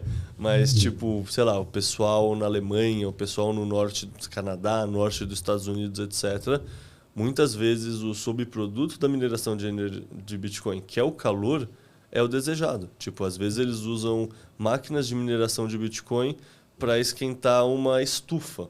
E aí o fato de gerar Bitcoin é só um cashback. Você está usando um aquecedor e o cashback é mineração de Bitcoin. Isso tem, sei lá, tem spa em Nova York que faz isso para aquecer piscina. Isso é legal, cara, porque tu tá usando para uma... Não necessariamente para a finalidade de ganhar Bitcoin, mas, cara, se ganhou, pô, beleza. Tô feliz ali, mas eu tô usando para uma utilidade pessoal ali, tipo, no meu negócio. Eu acho que assim, sei lá, eu sou um cara que gosta de ficção científica, então muitas vezes eu gosto de extrapolar uma tendência para o médio e longo prazo e tanto faz a viabilidade técnica no momento. É só você entender que a tecnologia sempre melhora. Pessoal, dá um jeito, ele consegue quebrar essas barreiras. Uhum. Dito isso, hoje em dia a gente pensa que... Pessoas, não a gente, mas pessoas pensam que minerar Bitcoin gasta energia. Daqui a um tempo as pessoas vão achar que usar energia sem minerar Bitcoin gasta energia. Pode crer. Tipo, como assim você usa um ferro de passar roupa que não está minerando Bitcoin? Tipo, é um processo Caraca. que usa energia, gera calor. Pô, eu conheço um processo que usa energia, gera calor e me dá um cashback. Por que aqui não tem uma maneira desse... Sabe, tá gerando esse calor, mas já ao gerar esse calor tem um processamento e gera Bitcoin. Tipo, eu acho que num prazo décadas, não é 1 ano, 2 anos, mas no prazo décadas a gente pode chegar em algo parecido com isso. Uhum. E até porque eu penso mais algo geracional, assim, porque pessoas que vão nascer já numa sociedade de que o Bitcoin vai ser algo normal para elas. Hoje a gente ainda tem pessoas que Bitcoin ainda é aquele... Você perguntou de energia ociosa. Deixa eu te dar outro exemplo. Você acompanha a Fórmula 1? Um pouco. Você lembra um tempo atrás que existia o KERS? Sim. O que é o KERS? Cara, pra mim é algo que não tem tanta... Cara, como é que eu posso dizer? Não tem tanta... Caraca, não sei se é... Não sei se eu vou falar besteira, mas tipo, não tem tanto... não tem tanta emissão de energia poluente, assim, no... Também, mas o que eu estava pensando é mais no sentido KERS é assim, o seu carro que está com energia cinética recupera parte dessa energia de volta para a eletricidade, para energia. Ah, tá, entendi. Por que essa energia que está sendo recuperada não está sendo usada para minerar Bitcoin? É uma energia que está lá e você não usou. É como quase se fosse um híbrido, assim? Um carro híbrido, vamos dizer. Eu acho que era tipo isso. Eu acho que Que você usava o KERS para jogar pro carro. Você usa o freio e, pô, a energia que está sendo utilizada no freio é utilizada para abastecer o próprio carro, a própria bateria, vamos dizer. Eu não saberia dizer ele, mas deve ser esse mesmo princípio. Essa energia, ela poderia estar sendo usada para outras coisas. Entendi. Tipo, a provocação é assim, existem muitas energias que a gente poderia usar a mais e a gente não usa. Outro exemplo, então, para fugir do KERS, que eu não sei o funcionamento certinho. Mas, por exemplo, pensa num prédio de 10 andares. E você está no primeiro andar e quer tomar um banho. A caixa d'água está lá no 10º andar. Sim. Por um lado, isso é muito bom, que o chuveiro chega com aquela pressão. Por outro lado, a água acabou de descer 9 andares de coluna d'água. Era só ter uma hélicezinha lá, que essa hélice era girada e gerava um pouco de energia. Por que nenhum prédio do Brasil faz isso? Por que nenhum prédio do mundo faz isso? E aí... Caraca, cara. É doido. A gente tem muita energia ociosa que a gente não usa. Então, para pensar até no chuveiro, tipo, não sei se daria fazer na resistência, sei lá, aquela... Eu também não sei, mas... Mas, sei lá, pode ser uma possibilidade. Pensando em ficção chutando para longe, a tendência é essa. Gera calor, não está sendo usado. Mas... Ou seja, tipo, em poucas palavras, eu vejo que essa dimensão de você poder ganhar um cashback em cima da energia, que chama Bitcoins cashback, vai trazer muitas coisas muito interessantes, sei lá, não só no próximo ano, não só para o setor de energia do Brasil, rede elétrica daqui a 5 anos, Engie, Eletrobras, sei lá, mas, tipo, tem um potencial de entrar em qualquer coisa, sabe, qualquer processo, sabe, qualquer... Tipo, seu celular, tipo, sabe, qualquer coisinha assim tem o potencial de estar um pouquinho integrado à mineração de Bitcoin também. Cara, porque se a gente for parar para pensar no nosso dia a dia, cara, qualquer coisinha mínima produz energia, produz alguma maneira de energia. E provavelmente não vai ser um competidor da mineração da grande empresa. É muito mais, sabe, essas pequenas coisas que o pessoal faz para manter a rede descentralizada, que nem o Nerdminer de hoje em dia. Muito mais para... Não, vamos dar alternativas a todos. Porque assim, tem muita gente que cai também numa meio uma utopia de achar que não, a gente vai conseguir substituir os grandes mineradores só com uma grande descentralização de tudo. Eles vão continuar existindo, eles vão continuar tendo incentivos financeiros, eles vão continuar ganhando dinheiro. É só uma questão que aumentar a heterogeneidade, se espalhar mais essa rede de pessoas processando dados, mineração de Bitcoin. Faz total sentido. E aí, assim, olhando para o Brasil, em relação a... Não sei se tem isso, mas em relação à regulação e tal, você enxerga que isso tem ajudado ou tem piorado a questão dos mineradores, essa questão de também expandir essa utilização de energia, enfim? Cara, é difícil responder isso porque, assim, eu acho que historicamente tem atrapalhado. Recentemente tem até uma outra notícia que sai dando nota que parte dos encargos vão ser zerados, o que seria extremamente positivo. Mas, historicamente, por exemplo, a Arthur Mining, que eu trabalhei, é uma empresa que o cérebro era brasileiro, até tinha uma operação no Brasil, mas o grosso da operação é nos Estados Unidos. Por quê? Segurança jurídica. Ou seja, você quer colocar o seu dinheiro, você prefere colocar num lugar que você conhece 100% e confia, ou você quer colocar num lugar que você conhece e confia? Brasil você conhece, mas você confia? Se você conhece os Estados Unidos e confia nos Estados Unidos, você se sente mais seguro lá do que aqui. Então, assim, o ambiente de negócios do Brasil atrapalha, o custo de importação, sabe, tipo, o imposto atrapalha. Bastante. Bastante, sim. Ao mesmo tempo, muita gente hoje em dia tem pensado que isso pode ser ruim, mas também ser bom. Porque, assim, quem vai conseguir decifrar o Brasil? Um gringo ou um brasileiro? É o brasileiro. É um brasileiro. Então, isso é aquela história. O mato alto também é oportunidade. Tipo, se você conseguir decifrar o Brasil, você provavelmente vai ser bem recompensado por isso, porque vai demorar algum tempo para outras pessoas decifrarem o Brasil também. Entendi. Tipo, a dificuldade sua é a dificuldade das outras pessoas também. Se você já superou ela, ela passa a ser o muro que te protege das outras pessoas, e enquanto isso você tem mais oportunidades só para você. Entendi. Igual quando a gente fala de, por exemplo, os Estados Unidos sofrendo um pouco com a inflação lá, mas a gente também já sofre com a inflação há anos e anos, e a gente já está mais acostumado com isso. O que eles chamam de inflação pra gente é uma quarta-feira comum, é 5% ao ano. Exatamente isso. E não é à toa também que, essa confiabilidade no país, não é à toa que, aqui no Brasil, 15% de taxa de juros, né? Que é quanto menos confiável é o país, cara, maior vai ser vamos dizer, a recompensa também de tu tá emprestando dinheiro para aquele país, né? Cara, tem um pessoal agora da Bitfarm, se eu não me engano, a Penguin antes, saindo do Paraguai. Eles foram no Paraguai, energia muito barata, eles estão saindo. Caramba. Por quê? Alguma questão regulatória, jurídica, etc., que eles não estavam esperando. Um exemplo mais extremo. Se você tivesse 20 milhões de dólares para investir, você compraria suas máquinas. Eu te falo, conheço alguém do governo da Venezuela. Lá o pessoal garante energia a 1 centavo, quase de graça. Bora? Bora. Daqui a 6 meses as máquinas não são mais suas, são do Maduro. E aí ninguém... Entendeu? Tipo, é isso. Tô ligado. É o tipo de risco que você topa correr. No Brasil,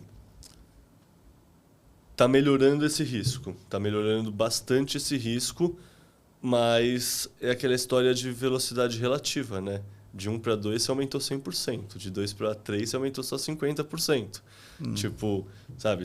Quando você sai lá de baixo, sabe? Sei lá, o cara que tinha 400 quilos, ele consegue perder 300 quilos. Você que tem 100 quilos, você não consegue perder 300 quilos. Tipo, quando você tá lá embaixo, é muito mais fácil você melhorar. Que é o caso do Brasil. Sim. A gente tá melhorando, mas não é que a gente tá bom. A gente só tá melhorando. É igual o caso da Argentina, né? Que, entrou o governo do Milei, cara, melhorou, mas só que tava muito ruim. E é engraçado, a Argentina é um lugar que o pessoal tem olhado com bons olhos para a mineração de Bitcoin desde que entrou o governo Milei. E assim, o recurso natural, que é uma reserva de gás natural que eles têm no norte lá, é o mesmo. O que mudou? Eles veem que tem mais segurança jurídica por não ter o Kirchner ou sei lá quem no governo e por ter o Milei. Caraca, cara, que diferença que isso faz, mano.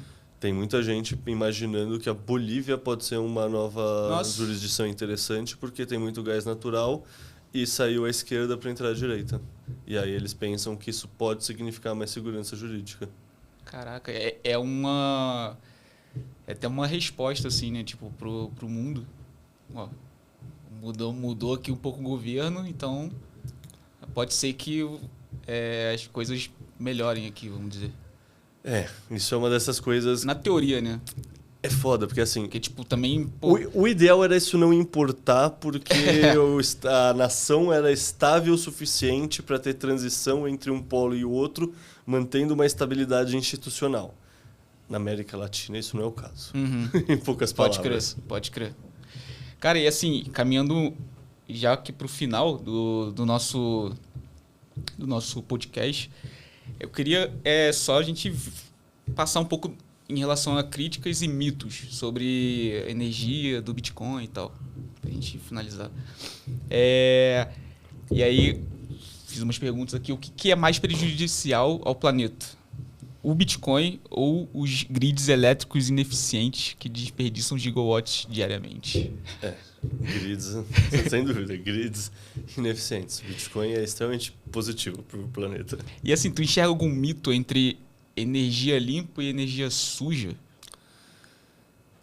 Vários. Eu não gosto do termo energia limpa. Eu acho que é uma psyop, assim.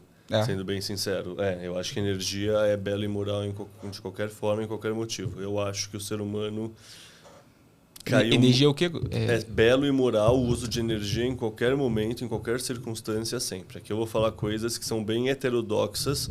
Não, fica à vontade. Provavelmente o pessoal discorde de mim, mas assim... Fica à vontade. Eu não discordo que o ser humano tem potencial, tem capacidade para degradar a nossa atmosfera, para mudar a composição química dela, emitindo gases de efeito estufa.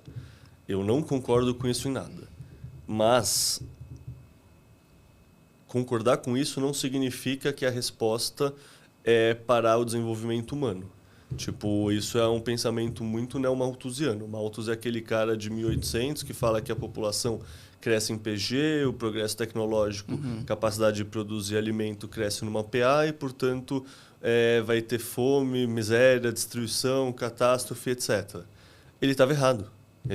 Tipo, isso se comprovou. Ele escreveu pré-revolução industrial. Revolução industrial mostrou que o ser humano consegue inovar, ser criativo e gerar mais produção no mesmo espaço, metros quadrados, e, portanto, as pessoas não passaram fome. Por isso que a gente passou de 800 milhões de pessoas para 8 bilhões de pessoas. Essa galera que tem o discurso de vamos parar de usar combustíveis fósseis, eles não percebem, mas no fundo eles são neomalthusianos. Tipo, um mundo sem combustíveis fósseis é um mundo pré-revolução industrial, é um mundo que não suporta mais de 800 milhões de pessoas. Então, se você é a favor de não usar combustíveis fósseis, na verdade, você está falando que você quer que 7,2 bilhões de pessoas morram. Você é um genocida muito pior que Hitler, Stalin, Pol Pot, todo mundo junto, assim, ao quadrado, você é pior. Porque hoje só é possível ter essa quantidade de pessoas por conta dessa quantidade de energia que existe, né? Exato. Desde do gerador no hospital até os remédios, até etc., tudo é um derivado de energia. Então, assim, na minha visão, sendo bem sincero, ser contra o uso de energia é ser genocida. E a questão é, mas se a gente tem a capacidade de ferrar a atmosfera, o que a gente faz? Cara, na minha visão, a gente usa o máximo de energia possível, porque usar o máximo de energia possível foi sempre a saída que a humanidade encontrou para tudo. A gente é um macaco que inova e, ao inovar, a gente resolve o problema. A gente usa ferramenta. Tipo, por exemplo, qual uma ferramenta que existe que a gente não usa em grande escala hoje em dia porque não tem energia barata e abundante? A gente consegue filtrar CO2 da atmosfera se a gente quiser, se a energia for barata o bastante. A gente consegue dessalinizar água. Dessalinizando água, a gente consegue adereçar a questão de secas, questão de fome, etc. É só ter energia barata. Ter energia barata, você consegue literalmente tirar água do ar. Você consegue tirar CO2 do ar também. Você consegue tirar CO2 do ar, transformar em grafite, transformar em qualquer coisa e enterrar no chão se quiser. Tendo energia abundante e barata, você faz qualquer coisa. Qualquer coisa. Cara. Então, assim, a solução para mim é você usar o máximo de energia possível. Mas e o medo a incerteza que a gente vai descobrir ou não? De fato, a gente nunca tem a certeza, tudo é sempre probabilístico. Essa pode ser a primeira vez na história que, de fato, tudo deu errado. Mas, no fundo, a gente está aqui porque as coisas nem sempre estão tudo tão errado assim, sabe? Tipo, sim, queima combustível fóssil, carvão, petróleo, usa o máximo possível com proteções ambientais no sentido fuligem, no caso de carvão, para o pessoal não ficar com câncer no pulmão, sabe? Tipo, questões reais relacionadas à produção dessa forma de energia, mas usa o máximo de energia possível, que é isso que traz progresso. Tipo, o pessoal fala da China usando carvão, que nem eu falei aqui, tipo, isso foi o grande motor de crescimento do mundo nos últimos 25 anos. Cara, hoje em dia o salário médio da China é maior do que o do Brasil. Caramba. Um trabalhador médio na China ganha mais no Brasil. A gente tem a imagem do cara miserável na fábrica, etc. Não, a China cresceu o padrão de vida também. Tipo, por quê? Porque eles tiveram acesso à energia barata. É bom, é importante, sabe? É um negócio que... Enfim, de novo, eu falei, provavelmente muita gente que está escutando a gente discorde totalmente dessa perspectiva, mas assim, usando energia a gente constrói condições melhores para a humanidade. Em poucas palavras, essa é a tese. Mas é bom tu trazer isso porque traz um contraponto, cara, a tudo que a gente consome diariamente de notícia, por exemplo, de que a gente tende a pensar de que energia é algo ruim, consumir energia é algo ruim, Cara, não sei o que, tal. Um exemplo disso. Se a gente descobrisse uma fonte de energia que não gera emissões de carbono e que fosse praticamente inesgotável hoje, como a gente reagiria a isso? A gente acharia que é um milagre, um presente de Deus, a melhor coisa que já fizeram, estamos salvo. Eu descrevi energia nuclear. E a gente não usa. Por que a gente não usa? É muito por conta do que já...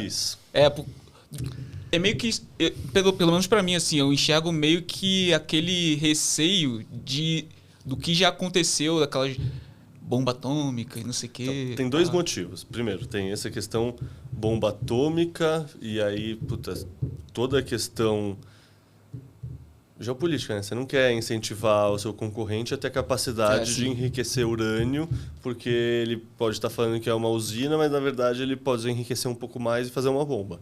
Isso, sem dúvida, é uma grande parte da questão. Tem uma outra parte que é muito menos conhecida, que é a atuação do Greenpeace nos anos 70. O Greenpeace foi fundado como uma instituição de lobby contra o perigo nuclear. E assim... Caraca. E aí, se você entender como energia funciona, você tem 3 fontes de energia que, de fato, conseguem suprir uma sociedade. Combustíveis fósseis, hidroelétrica e nuclear. Tanto a solar quanto a eólica, elas são intermitentes. Então, você não vai construir seu hospital, não pode depender de uma fonte intermitente de energia. Se você quer combater... Quer dizer, em primeiro, hidroelétrica. Hidroelétrica tem muitos países do mundo que simplesmente não têm potencial hidroelétrico. Então, sobra ou combustíveis fósseis ou nuclear. Se você quer incentivar o crescimento de combustíveis fósseis, o que você faz? Se você é um lobista maquiavélico. Você queima o filme lá da... Queima o filme da nuclear e fala muito bem da eólica e da solar. Que é exatamente o que aconteceu no mundo como um todo desde os anos 70. Parte disso, eu acredito que é lobby de indústria do petróleo falando mal de nuclear e falando bem de sustentabilidade, etc, etc. Sabe onde você pode ver um exemplo muito bom disso? Sabe quem... Isso tem documento interno do Parlamento Europeu que comprova. Sabe quem é um dos grandes fomentadores dos partidos verdes europeus como um todo? Não. É o Putin. Oxi. Por quê? Porque a Europa, abrindo mão da sua própria capacidade de geração via combustíveis fósseis, geração de energia, especialmente a Alemanha, mas França também, etc. A Alemanha desligando todas as nucleares, etc. O que significa? que a Alemanha é refém energética da Rússia. Por isso que tinha todos os coisas de gás natural, etc. Essa questão do gasoduto aí também. Exato, e por isso que atacaram o gasoduto, porque não queremos vocês negociando com a Rússia é ruim, não usem a energia deles. Mas, no fundo, era tudo uma jogada geopolítica do Putin de fiquem dependentes da gente para a gente ter carta forte mão forte em qualquer negociação, qualquer mesa de negociação. E essa parte da Europa também aderindo cada vez mais a essas pautas de Greenpeace também, acabou abrindo mão de ser, acabou abrindo mão disso e sendo cada vez mais dependente da Rússia também. Abriu mão de autonomia energética. Isso é um perigo do cacete. Isso foi um pensamento assim proposital, Putin, KGB e etc. desde 2010, 2015, assim, tipo, Caraca, todas as Gretas e Greenpeace e movimentos verdes alemão, europeu, tipo, sempre tem incentivo financeiro, sabe, de organização, etc, de russo. Tipo, por exemplo, isso... Eles querem isso, né? Tipo... É muito doido, assim. Por exemplo, lembra na época do Black Lives Matter dos Estados Unidos? Uhum. Tipo, o que isso importa para a Rússia? Tudo e nada. Quer dizer, nada e tudo. Por que nada? Porque está no outro lado do mundo, o problema social, o lógico é achar que não tem nada a ver. Porra, se eu sou um país pequeno que não consigo de igual para igual ir na porrada com os Estados Unidos, o que eu posso tentar fazer para combater eles? É tentar ter o máximo de caos e paralisia interna possível. Tentar dividir eles ali. Então, na época do Black Lives Matter, não é que os hackers russos incentivavam um lado. Não, eles criavam grupos em Facebook, etc, etc, para os dois lados. Eles entravam em grupos que já existiam e eles sempre tentavam colocar gasolina no fogo. E não é que eles são a favor do Black Lives Matter ou contra o Black Lives Matter. Eles entram nos dois e nos dois eles tentam incentivar violência, etc, etc. Por quê? Porque eles querem realmente rasgar o tecido social. No caso da Europa, é um pouquinho diferente, porque não era uma questão de rasgar o tecido social por conta de energia verde, etc., mas eles quiseram deixar a Europa dependente deles. Uhum. E, no fundo, isso conta muito sobre a questão nuclear como um todo e toda essa questão energética que, assim, infelizmente, no final... Lembra que você perguntou se o risco era político? Se você pensar política não só como político de um partido ou do outro, mas essa questão política, de geopolítica, etc., tudo acaba sendo política. Sim. No final. Caraca, cara. Pô, essa parada do Putin... É foda. Não sabia não, cara. Não, Pensar que ele planejou isso, pô, anos atrás, pô. E aconteceu, tá ligado? Pessoal que tá ouvindo aqui talvez conheça, talvez não, mas puta, uns 2, 3 anos atrás eu fazia um podcast a cada 15 dias com um amigo meu, João Grilo, que era muito, sabe, olhando muito mais macro, energia e esse tipo de coisa do que o Bitcoin em si. Daí a gente ficava só conversando isso. Puta, olha a Alemanha está se desindustrializando, etc. Porque o custo da energia... Sei lá, 3 anos atrás dava para saber tudo o que vai acontecer na Alemanha agora, já dava para saber há 3 anos atrás. Por quê? Porque o custo da energia estava muito alto. O custo da energia está muito alto. A Alemanha é o principal país industrial da União Europeia. Vai se desindustrializar, essas indústrias vão para outros lugares, etc. É o que está acontecendo. Tipo, no fundo, entender o mundo a partir da energia é tipo um superpoder que te permite ver muito melhor as coisas como elas são e como elas estão acontecendo. Pode crer. Caraca, cara. Nossa. E aí, para finalizar agora, como é que você enxerga o futuro, assim, próximos 5, 10 anos, em relação a tendências e umas previsões aí que você enxerga em relação ao Bitcoin e energia? Pode também, entrando nessa parte de geopolítica, se quiser, tiver à vontade, pode falar como é que você enxerga assim também, que eu acho que vai ser interessante. Cara, em relação ao Bitcoin, 5 anos... Nossa, é tão difícil. Sendo bem sincero, no momento atual, o que eu tenho mais pensado para médio prazo é muito mais preocupações com inteligência artificial do que qualquer reflexão com o Bitcoin e setor de energia em si. Assim, para mim, o que está ocupando muito a minha mente é toda a questão de emprego. Toda a questão de automação, aliás, sabe? Sei lá, mas... Isso é muito mais do campo inteligência artificial, o que isso vai fazer com o mercado de trabalho, então vai rolar UBI ou não, robôs e ChatGPT são inflacionários ou deflacionários. No fundo, eu tenho pensado muito mais nisso, mas não tenho uma ideia. No setor Bitcoin e energia, eu acho que em 5 ou 10 anos vai ser raríssimo existir uma empresa que é uma mineradora de Bitcoin que para em pé por conta própria e não é, tipo, tá integrada como parte de uma petroleira ou de uma empresa do setor de energia, sabe? Eu acho que é muito doido o que eu vou falar, mas o setor da mineração de Bitcoin tem, tipo, 10 anos. Tipo, a primeira ASIC, se eu não me engano, é de 2014.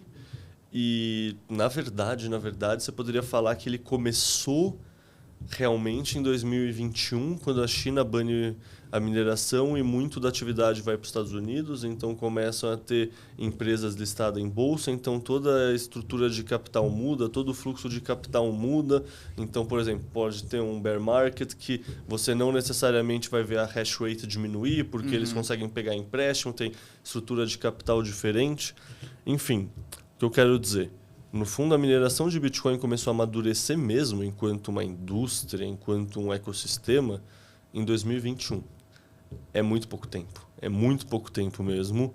Então, eu acho que daqui a 5 ou 10 anos, tipo, essa indústria já foi muito fagocitada por players maiores que viram o potencial dela, entenderam os números, então absorveram. Vou engolir essa galera, né? É. E aquela coisa, a economia de escala faz muita diferença. Se você é um operador de energia que tem 3 gigawatts e tem 300 megawatts sobrando e você consegue chegar na Bitmain e falar, pô, eu tenho 300 megawatts e eu quero comprar máquina para usar isso e minerar Bitcoin. 300 megawatts. Cara, essa pessoa está num lugar na fila que é mais avançado do que a pessoa que tem 5 megawatts e quer me comprar máquina para 5 megawatts, tá ligado? Sim. Então, assim, players grandes têm vantagens inerentes no mundo da mineração de Bitcoin por conta da economia de escala. E acesso à energia barata também, você é um provedor, sabe? Você trabalha com energia, é mais fácil ter isso.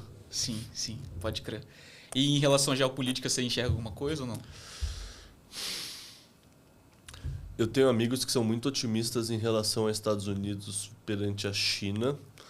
Eu queria ter o otimismo deles, sendo bem sincero. Eu, tipo, não é minha área de estudo, então eu não falo com propriedade, mas assim, sei lá, que nem, por exemplo, por aqui que a NASA e a União Soviética ficavam tentando mandar o homem para a Lua. Porque mandar o homem para a Lua é um foguete você pode mandar para a Lua ou para o país do amiguinho. Para provar que você tem poder. Da mesma forma, o que é um show de drones fazendo formas lindas, se não mostrar que cada um desses drones pode estar armado com uma pequena granada e um software de reconhecimento facial e eu programei antes. E nesse sentido, você vê as coisas da China e elas são incríveis. E a China forma muito mais engenheiro na população do que os Estados Unidos. E assim, eu tendo a acreditar que eu torço para os Estados Unidos nessa batalha desses dois polos geopolíticos, porque querendo ou não, os dois são cuzões, os dois, etc, mas eu prefiro o cuzão que pelo menos tem que fingir que se importa com direitos humanos e com democracia, porque é o discurso que ele adotou. E talvez a gente é mais próximo culturalmente, sabe? A gente, sei lá, vai nos Estados Unidos, a gente tem nossos amigos chicanos lá, a gente passa por quase igual, né? A gente não parece chinês em nada. Exato.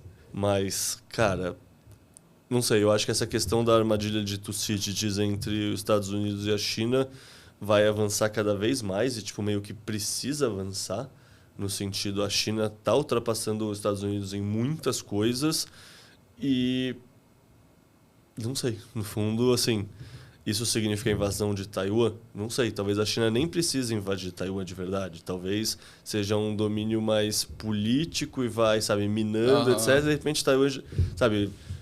Porque assim, a gente tem um viés muito doido de acreditar que o futuro precisa ser parecido com o passado. E o que eu quero dizer com isso? Tipo, a Primeira Guerra Mundial, a Segunda Guerra Mundial, as guerras antes delas foram todas guerras cinéticas, né? Sempre era míssil, bomba, coisa estourando.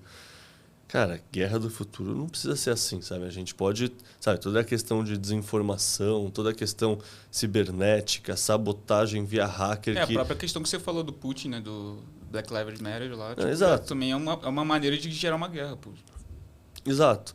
Então, não sei, sabe? Toda a preocupação que, não, a China vai invadir Taiwan e vai gerar com isso o colapso do sistema, porque... Cara, talvez seja tão diferente disso que eu não, sabe... Tá nem mapeado, né? O que pode ser. Então, no fundo, tem um cara que eu gosto muito que é o Richard Dawkins, é um biólogo. Ele fala uma coisa que eu acho muito interessante, que é o desconhecido desconhecível.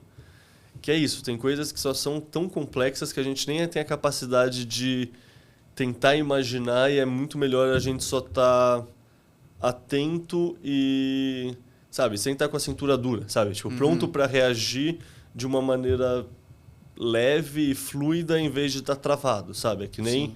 Não sei se você já viu simulação de prédio em terremoto, que é prédio que é muito duro, uma hora ele quebra. O prédio que oscila, ele oscila e ele para em pé e ele é estável. E no fundo tem uma sabedoria nisso. A pessoa que é muito rígida e muito travada, ela quebra muito mais fácil. Ela não teve esse jogo de cintura. Então eu acho que mais do que tentar adivinhar o que vai acontecer é ter essa opcionalidade e estar pronto para reagir bem. Ser adaptável, né? Exato. Se adaptar. Caraca, boa. E você tá falando... Já tá até para terminar aqui, mas você tá falando dessa questão da China, que tá crescendo cada vez mais. E não é à toa que o Trump tá querendo reindustrializar os Estados Unidos, né? Porque hoje em dia importa-se bastante coisa da China por conta do que ficou barato, né? Barato produzir lá. É impressionante como o Trump que foi o cara que mudou essa retórica inteira, né? Você pensar, pós-Obama, na época Obama, ninguém foi, tipo, o milagre chinês era extremamente positivo. Foi o Trump que trouxe essa narrativa de geopolítica, China é inimigo e etc. E isso é muito doido, que mostra que o dito Ocidente, sei lá, Estados Unidos e Europa, principalmente, estavam dormindo. Eles tinham realmente acreditado numa tese que é do Fukuyama, que fala do fim da história. Que beleza, a democracia liberal ganhou do comunismo e, portanto, agora a tendência é que todos os países do mundo vão ficando mais parecidos com a gente, vão buscando a democracia, etc. Não, só estava errada essa tese. Exato. Aí tu vê a Europa entrando cada vez menos com dinheiro ali em relação à OTAN, né? Em relação a gastos com a defesa. Estados Unidos meio que bancando ali. Mano. Muita coisa, muitas variáveis aí. Eu acho que só para concluir essa questão do fim da história, o que o cara errou no pensamento conflitos não são só conflitos são civilizacionais também. Tipo, existe uma civilização chinesa que é diferente da civilização ocidental. E assim, para eles o ápice não é virar uma democracia que nem os Estados Unidos. Eles acreditam no formato deles. Eles têm uma civilização de mais de 2, 3 mil anos. Tem Confúcio, tem o momento dos mongóis, sabe? Eles têm o passado deles. A gente acreditar que todo mundo quer ser parecido com a gente é um puta narcisismo no final das contas. Pode crer. Tipo, minha mãe me acha lindo. Pode crer. Caio, brigadão, cara, por ter vindo aqui. O papo fluiu pra caramba aqui. A gente tocou em vários assuntos que eu queria. E eu acho que foi super bacana pro pessoal.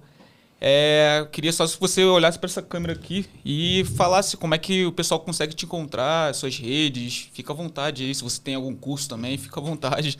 É hora de você vender teu peixe aí. Boa.